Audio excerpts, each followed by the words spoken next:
Assalamualaikum warahmatullahi wabarakatuh. Selamat pagi menjelang siang.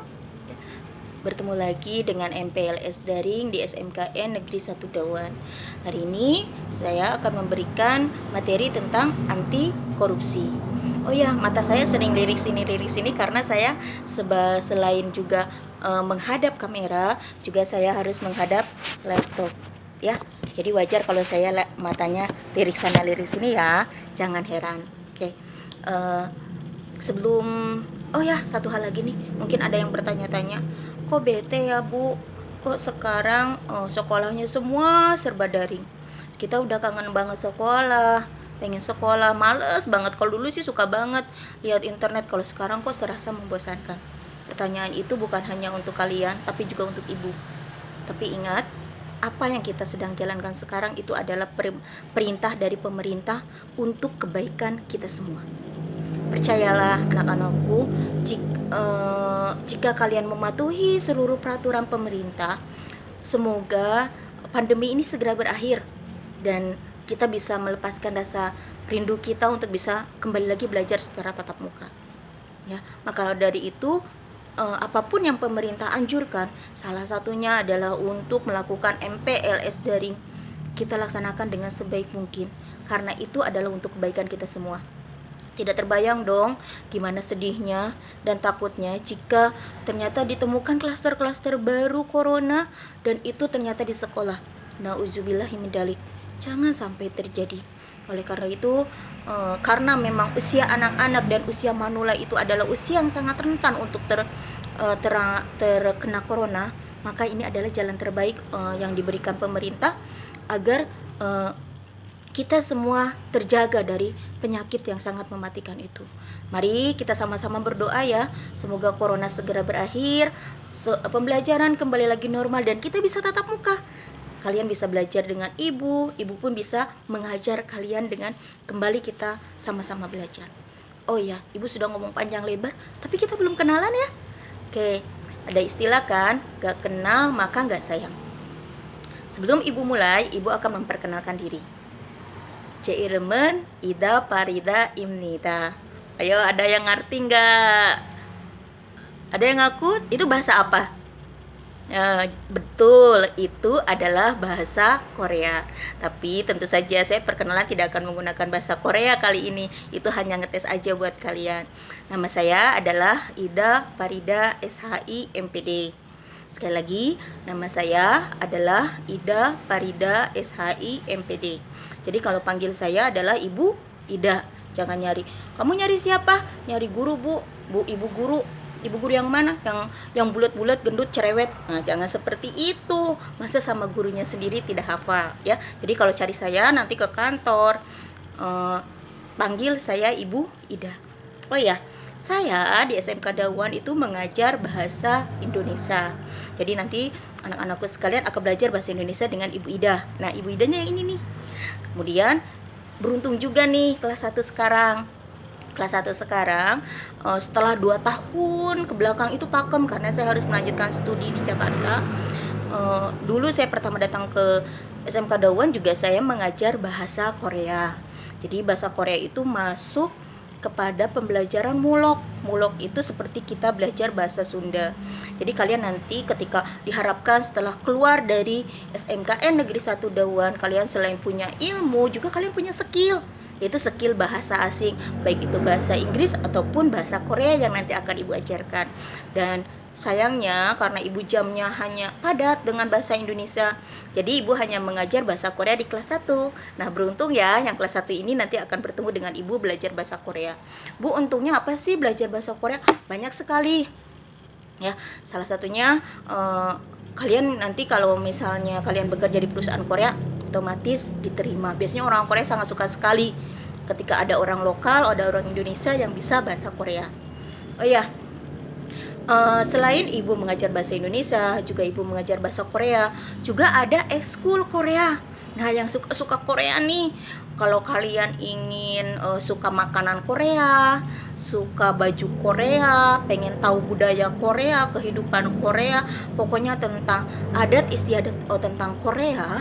Nah, itu dipelajari di eskul. Jadi bedanya dengan belajar bahasa Korea dengan belajar eskul Korea itu adalah, kalau belajar Korea itu kita belajar tata bahasanya, baca, tulis, hurufnya kita belajar. Nah, sedangkan di eskul bahasa Korea itu kita itu belajar tentang kebudayaan Koreanya. Mengapa sih Korea jadi negara yang sukses? Mengapa Korea itu pekerja keras? Nah, gitu kita dipelajari di eskul. Ya. Terus selain itu, ibu juga kepala perpus. Jadi kalau kalian yang suka baca novel, mau pinjam buku, dari buku pelajaran sampai buku produktif, semuanya ada di perpustakaan. Dan kita bangga loh, hanya satu sekolah saja di SMK Dauan yang punya perpustakaan megah. Nah, sudah tahu kan yang atapnya seperti bentuk buku seperti ini? Nah, itu adalah kantor ibu. Jadi ibu jarang sekali ada di ruang guru saat nanti KBM. Jadi kalau mencari ibu, biasanya ibu di perpustakaan. Ya, jadi nanti kalian bisa datang untuk meminjam perpustakaan. Oh ya, satu hal ya, saat pinjam buku di perpustakaan, menjadi anggota perpustakaan, gretong. Apa gretong? Gratis. Jadi jangan khawatir, takut bayar nanti disuruh beli. Enggak, gratis ya. Justru nanti ibu pengen ada peraturan yang tidak pernah datang ke perpustakaan justru yang harus didenda. Betul nggak? Setuju? Setuju dong. Buku ya, sekolah itu selalu menganggarkan belanja buku itu sampai puluhan juta. Tapi sayang, jarang sekali ada anak-anak yang suka membaca. Yang datang ke perpustakaan hanya itu saja. Ibu berharap kelas 1 ini bisa rajin membaca dan rajin untuk datang ke perpustakaan untuk sama-sama belajar membaca. Ya, belajar membaca buku, mengerjakan tugas dan semuanya bisa dilakukan di perpustakaan. Oke, sudah cukup perkenalannya? Mari sekarang kita akan mulai pada MPLS dari tentang materi anti korupsi. Nah, kalian tahu kan kalau misalnya kita dengar tentang anti korupsi, berarti yang kalian dengar adalah KPK. Ya, KPK. Tapi sekarang itu sedang booming-boomingnya KPK itu dianggap sebagai memang sih itu lembaga pemberantas korupsi atau hanya semacam pencitraan saja sebagai orang yang sok-sok anti korupsi. Nah, sekarang kita akan bahas ya. Apa sih tujuan kok Bu di MPLS daring kok sekarang materinya tentang korupsi? Perasaan itu terlalu ini deh, terlalu berat materinya buat kita. Kita makan biasanya enjoy aja. Biasanya kalau penataran paling tepuk tangan, bikin permainan dan seperti itu kan. Kok sekarang harus materinya korupsi dan sebagainya? Anak-anakku, kalian tahu dari kurikulum 2013 kita itu belajar berbasis karakter. Jadi anak-anak yang diharapkan setelah lulus setelah lulus dari SMK khususnya itu bukan hanya pintar, orang pintar itu banyak, tapi yang berkarakter, jujur dan disiplin itu yang susah. Nah, yang diharapkan itu yang berkarakter, jujur, disiplin itu yang diharapkan. Makanya itu diterapkan ketika kalian masih awal di kelas 1, ketika pengenalan kalian masuk sekolah, kalian harus belajar apa sih itu korupsi. Sebenarnya korupsi, mengapa terus terang ya, ini bukan hal yang tabu.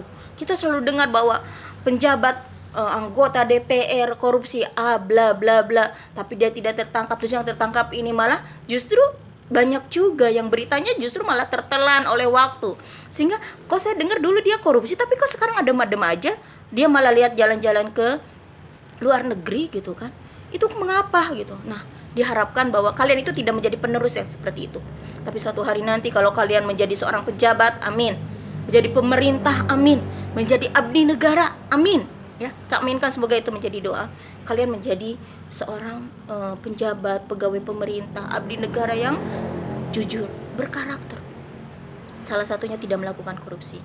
Jadi diharapkan setelah kalian belajar tentang anti korupsi ini, kalian itu bisa memahami anti korupsi dalam melakukan kegiatan di instansinya. Jadi memahami anti korupsi, kalian tuh harus anti korupsi. Bu, emang korupsi seperti apa sih? Hal-hal sepele nih, Ibu tunjukkan. Biasanya jadi bendahara kelas. Hal sepele, misalkan suruh beli sama wali kelasnya kalian itu untuk membeli alat-alat kesehatan. Beli alat kesehatan, harga sapu itu misalnya 13.000.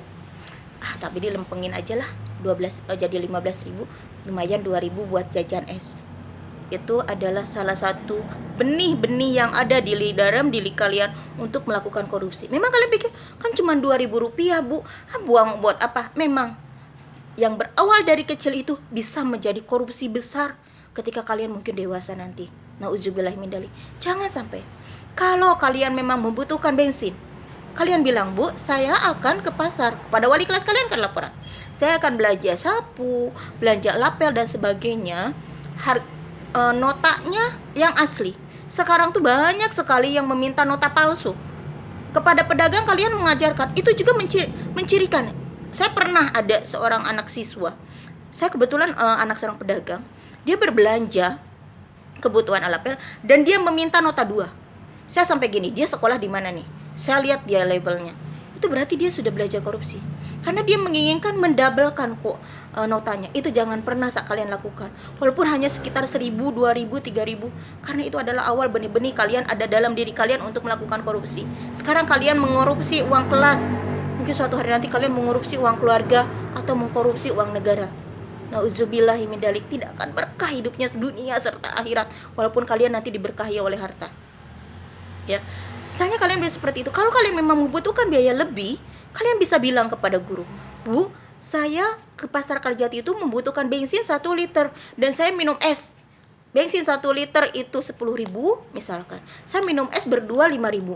Jadi saya butuh tambahan 15.000 dan itu tercantum dalam nota kalian ketika dalam pembelanjaan. Itu akan halal dan berkah bagi kalian daripada kalian mengupkan harga dan itu dimakan dan itu kan tidak akan berkah.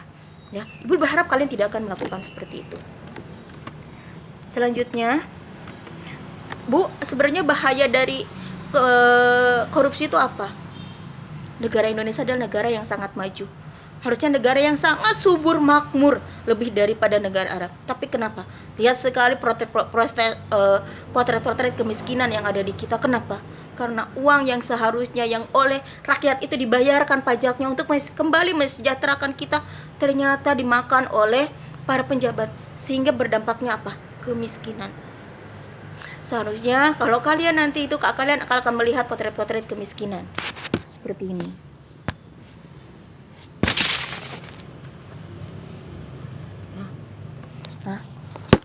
Banyak sekali